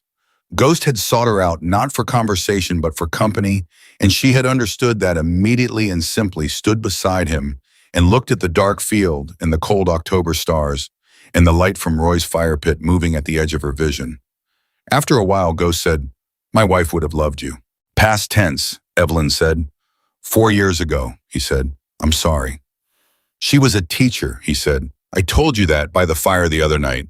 She taught second grade for 22 years. She used to say," he stopped, started again. "She used to say the most important thing you could do for a person was make sure they knew they weren't invisible." "You told me that too," Evelyn said. "I know," he said. "I keep coming back to it." He looked at the field. "I think she would have said that you've been doing her job without knowing it, making people feel seen, for 41 years in a garage on a highway." He paused. "I think she would have wanted to thank you." Evelyn was quiet for a moment. The wind moved across the field. Roy was out there in the ground under the Montana stars, and she felt him, the way she always felt him, not as a haunting, but as a presence steady and familiar, the particular weight of someone who has become part of the geography of your life and stays that way even after they are gone. "Tell me her name," Evelyn said. "Diane," he said. "Diane," she repeated. "She sounds like she was something." "She was everything," Ghost said. "I know that feeling," Evelyn said. They stood there for a while longer, two people who had each lost the most important person in their respective worlds, standing in a Montana field in October, not trying to fix that or explain it or make it smaller than it was. Just standing in it together, which was in its own way exactly enough. The night deepened. People began to make decisions about sleep, some intense, some in sleeping bags beside their bikes, some in the homes of Millersburg residents who had extended invitations with the open-handed generosity of a town that has remembered in the last 48 hours what it is capable of. Helen had organized the logistics of this the way she organized everything, which was to say thoroughly and without unnecessary drama. Evelyn went inside at 10. She sat at the kitchen table with the file folders that were still there. Sarah had organized them, tabbed, and ordered the evidence of 2 years of pressure and one woman's refusal to yield, and she looked at them for a long time. Then she put them aside because they were Sarah's domain now, in the hands of people who knew what to do with them, and she made herself one final cup of coffee. Real coffee, strong, the way Roy liked it, and she sat in the kitchen of the farmhouse that had new windows and new roof insulation and would be warmer this winter than it had been in years, and she thought about what the next thing was. It came to her quietly, not as a dramatic resolution, but as a simple clarity, the kind that arrives when the noise of a crisis finally passes and what was always true underneath becomes audible again. The garage would open. It would open as soon as the interior work was done, which the writers finishing tomorrow would bring very close to complete. She would fix motorcycles and trucks and whatever came down Route 12 needing attention. She would keep the coffee pot full. She would keep the pay-it-forward jar on the counter because there was a new counter now installed by a carpenter named Ron from Salt Lake City who had worked for 6 hours straight and refused lunch twice before Helen physically placed a sandwich in his hand. She would do what she had always done, because that was who she was, and the world had just reminded her in the most improbable way possible that who she was mattered. She went to bed. She slept better than she had in 2 years. Friday arrived cold and clear, and the work resumed before she was fully awake. She came downstairs to find Bear in her kitchen making coffee, actual good coffee, embarrassingly better than hers, which she pointed out and which pleased him enormously, and the sound of hammers in a circular saw already going outside. She looked at the clock, 6:47. She looked at Bear. "Did anyone sleep?" she asked. "Some of us," he said, handing her a cup. "The younger ones went at it pretty early. Ricochet was up at 5:30. I think he feels responsible for the interior trim work, and he is constitutionally unable to leave something unfinished." She drank the coffee. It was excellent. She would not say so again. "What's left?" she asked. "Interior trim, electrical bolts running the panel today should be done by noon. Flooring in the main bay. The bathroom needs fixtures. And someone wants to talk to you about the workbench." "What about the workbench?"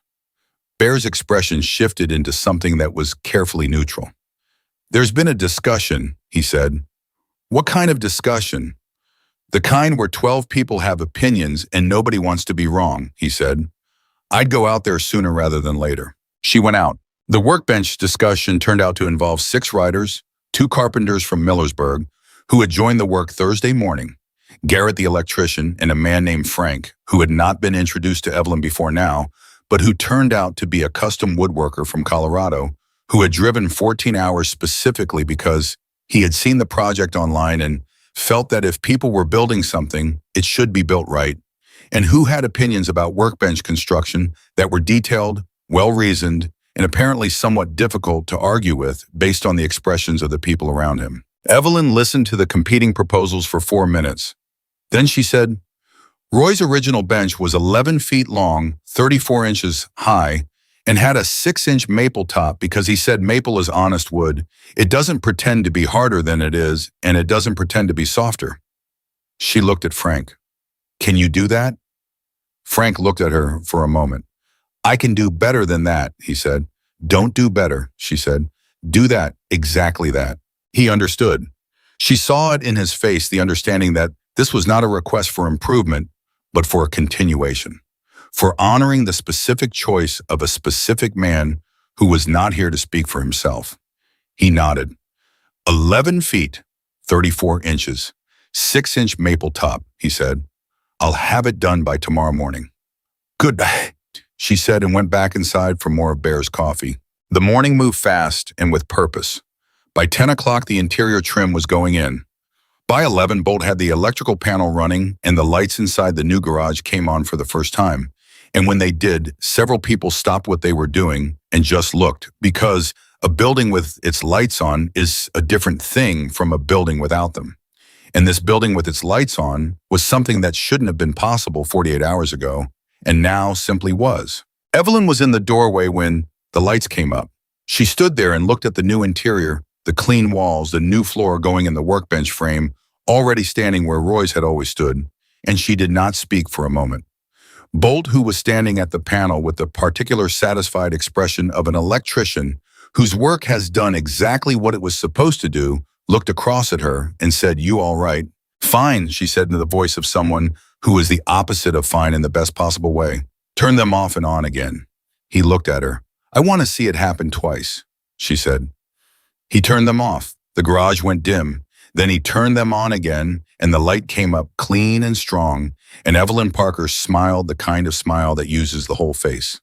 "Good," she said. "Good." The twist that nobody had seen coming arrived at 11:30, and it came not from Victor, or from any legal development, or from anything dramatic on the highway. It came from a phone call that Sarah took in the driveway, and from the expression on Sarah's face when she came back inside, which was the expression of someone who has just received information they were not expecting and are still determining what it means. She found Evelyn and said, "Can we talk for a minute?" They went to the kitchen. Sarah sat down. She had her phone in her hand and was looking at it the way people look at things they are still processing. "Torres called," she said. And what Evelyn said, "The arson investigation moved faster than she expected," Sarah said. "They have a witness, someone who was in the vicinity the night of the fire and who reached out to the FBI field office yesterday after seeing the news coverage." She paused. "Evelyn, the witness, is 16 years old. He was walking home late from a friend's house, and he saw a man he didn't recognize in the area of the garage at approximately 2 in the morning. He took a photograph." Evelyn was very still. "He didn't come forward sooner because he was scared," Sarah said. "But he saw the news coverage Thursday, and he showed the photograph to his mother, and she called Torres." She looked up from her phone. "The man in the photograph has been identified as Ellis Pryor." The kitchen was absolutely quiet. "So they have him," Evelyn said. "They have him on placement," Sarah said. "Combined with the phone records connecting him to Victor, combined with Victor's conversation with Torres yesterday." She set the phone down. "It is moving, Evelyn. It is moving faster than I expected and in the right direction." Evelyn put both hands flat on the table. She looked at them for a moment, her hands scarred and capable and familiar, the hands of a woman who had spent 41 years fixing things that were broken. "That boy," she said, "the 16-year-old. His name is Jake Merrill," Sarah said. "He was scared," Evelyn said. "For 2 days he was walking around scared, and he came forward anyway." "He did," Sarah said. "I want to send him something," Evelyn said, "when this is over. I want to make sure he knows what that took." Sarah looked at her for a long moment.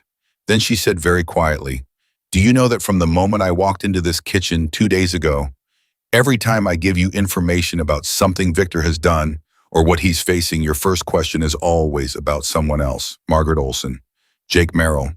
She paused. "Never about yourself." Evelyn shrugged slightly. "Victor's situation is Victor's situation," she said. "He built it himself.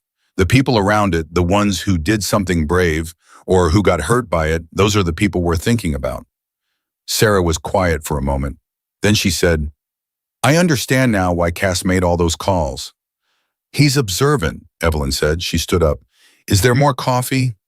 The afternoon brought Margaret Olson. Sarah had made the call Wednesday, and Margaret had said she would come when she could. And when she came, it was Friday afternoon, driving a sensible sedan and wearing the expression of a woman who has been carrying something heavy for 8 months and is not entirely sure what it will feel like to set it down. Evelyn met her at the door. They looked at each other for a moment. Two women who had been on opposite sides of the same machine without knowing the other existed, each fighting it in her own way with what she had. Margaret was 58, solid and direct, with the careful eyes of someone who has learned to assess situations quickly. "You didn't have to come in person," Evelyn said. "I wanted to," Margaret said. "I needed to see it." "Come in," Evelyn said. "Coffee's on." They sat at the kitchen table, the same table where Sarah had laid out the evidence, where Victor had sat with his careful face and his expensive briefcase, where Evelyn had sat alone for 2 years with her files and her bad coffee and her refusal to surrender. Margaret wrapped her hands around her cup and looked at Evelyn and said, "I'm sorry it took this long." "You held on to those documents for 8 months," Evelyn said. "By yourself, scared. That's not nothing. That's the opposite of nothing." "I should have gone to someone sooner." "Margaret," Evelyn said, "you came. That's what matters." She looked at her directly. "You came when it counted, and what you had is what is going to make this stick. Don't diminish that." Margaret looked at her. Something shifted in her face. The weight of 8 months of carrying something alone visibly redistributed itself, and what came after was not quite relief. The situation was still too real for simple relief, but something that functioned the way relief does, as a loosening, a return of breath. "Sarah said you wanted to meet me," Margaret said. "I did," Evelyn said, "because I wanted to thank you in person, not through a lawyer, not in a document. She reached across the table and put her hand on Margaret's, briefly the same gesture Sarah had made in the coffee shop 2 days earlier, the gesture that said, "You are not alone in this anymore." Roy used to say that every person who does the right thing when it costs them something is holding a piece of the world up. He meant it literally. She looked at Margaret steadily. You held a piece of it up for 8 months. This whole thing, everything that happened here, none of it works without you. Margaret Olson, who had been an assessor's office employee for 19 years and had resigned rather than sign her name to a fraud, and had spent 8 months wondering if it had mattered, sat at Evelyn Parker's kitchen table and cried. Not dramatically. The quiet kind, the kind that comes when you have been waiting a long time for confirmation that what you did was worth what it cost. Evelyn got up and poured more coffee and gave her the time. By Friday evening, the garage was done. Not mostly done. Done. Frank's workbench was an 11 feet, 34 inches, maple top exactly right. The floor was laid. The bathroom had fixtures. The lights worked. The heater, a new one, more efficient than the potbelly stove, but positioned in the same corner, because Evelyn had specified the corner, because Roy had put the stove in the corner, and the corner was where it belonged, through heat the way Roy's original had, which was to say generously and without restraint. Above the entrance, Parker's garage hung in carved pine with the R exactly right. The pay-it-forward jar, a new coffee can with a slot in the plastic lid, contributed by Helen, who had found it at the back of a cabinet and cleaned it out and brought it over without being asked because she knew sat on the corner of the new counter. Evelyn stood in the doorway of the finished garage for a long time. The lights were on. The workbench was solid. The heater was ticking as it warmed. She could smell new wood and paint and the particular clean smell of a space that has been built with intention and is ready for the work it was made for. She thought about the first morning Roy had stood in this doorway, or the doorway that had been here in this same spot 41 years ago, looking at what he had made. She thought about his face. She thought about how he had been quiet for a long moment and then said simply, "Good. Now we can get to work." She thought about all the people who had stood in front of her asking for help that she had been able to give. All the travelers, all the stranded families, all the truckers and ranchers and retired postal workers and everyone in between. She thought about 6 bikers pulling in from the dark on an October night, their machines broken down, and the fact that she had not hesitated for a single second. She thought about what Cass had said, that it wasn't pity that brought 400 people. It was something felt owed. The difference between those two things was everything. She stepped back from the doorway and turned around. Cass was there. Of course he was. He had the quality of being in the right place at the right moment without arranging it, which was its own form of intelligence. "It's done," she said. "It's done," he confirmed. She looked at him. "When are you leaving?" "Tomorrow morning," he said. "Early, long ride." She nodded. She had known this was coming, had known from the moment the first bikes arrived that they would also leave, because that was the nature of what this was.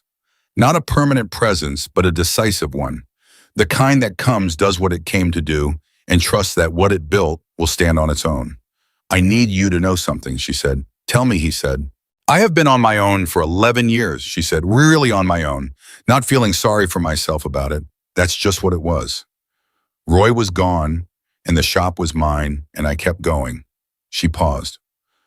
"I forgot what it felt like, to not be alone in something." She looked at him steadily. "You reminded me. All of you did.